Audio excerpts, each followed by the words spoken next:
Back. Sure, thanks, gentlemen. Now recognize the gentleman from Massachusetts, Mr. Kennedy. 5 minutes for question.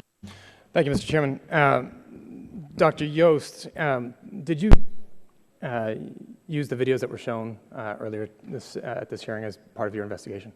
I'm sorry? Did you use the videos that were shown as part of this hearing in your investigation that you quoted, and you had a chart put up earlier detailing the investigation that you've entered into to try to say that Planned Parenthood engaged in these activities? I consulted the videos in putting together the chart, yes. Okay. Did you ever conduct an analysis of the authenticity of those videos? Of the authenticity of the videos,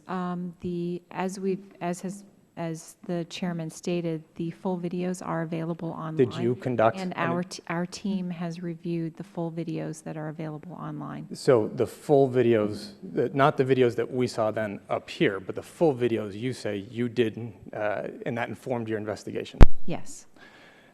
We have submitted to the Energy and Commerce Committee a 28-page legal analysis of the full videos. Of the full videos. Okay, thank you.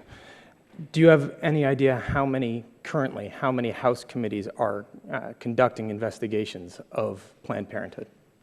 I believe it is three here and one in the Senate. And do you have any idea how many states are conducting independent investigations of Planned Parenthood?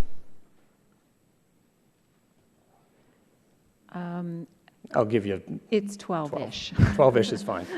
Do you have any idea of how many of those, in total, 16 investigations have resulted in criminal charges to date? With all due respect, sir, I think it's still really early To with date, an investigation that is, as it was stated earlier, Zero investigations is the answer, are still right? ongoing. So, And as I believe that's an answer, is then zero. so correct? far. Okay.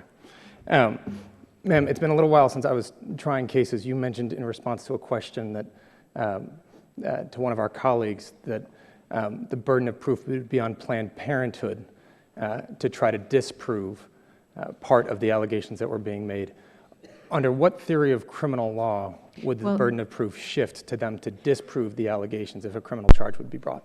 Could I clarify what Please. my comment was? My assertion would be that the burden of proof is on Planned Parenthood to respond to something that is as serious an accusation with evidence that is as troubling as what we've seen, to having their senior medical director on tape saying that she considers the law to be But the burden of proof, not in a criminal sense at all.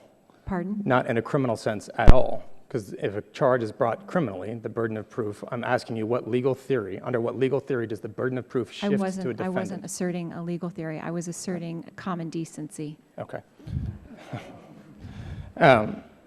Mr. Chairman, I would like unanimous consent to enter into the record from the National Women's Law Center and the National Health Law Program a letter about the role of Medicaid in ensuring low-income women's access to health care.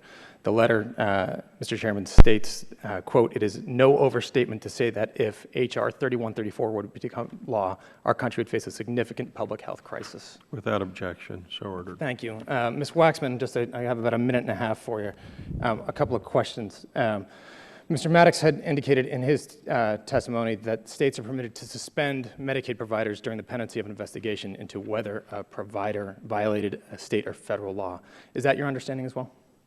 I think what he's referring to is this one case that he has mentioned a couple times, where in fact there was one individual in a grievous situation and one circuit court that said it was okay to suspend the individual's Medicaid payment during that time. But beyond that, I don't think so. And Professor Waxman, do you have, in your expertise and review of this legislation, did the bills in question define what suspicion means? No, it did not. So to clarify, a provider system or a healthcare system under this legislation could potentially lose Medicare dollars on the suspicion that one of its doctors or medical providers had violated some aspect of what this legislation contemplates. That's right. The entire system. That's right. So, in other words, is it fair to say that these bills undermine the any willing provider principle of Medicaid regulations as well as due process? Without a doubt. So, ma'am, in your opinion, Is that what happened last month in Louisiana when the state terminated its agreement with Planned Parenthood Gulf Coast, provided that it does not provide any abortion services at all, and was found to be in compliance with all state and federal law, and were due process principles and any willing provider principle violated there? Yes, the any willing provider provision, because there aren't that many Medicaid providers, that's why the law recognizes anyone who's willing to take that reimbursement should take patients, any qualified provider, of course.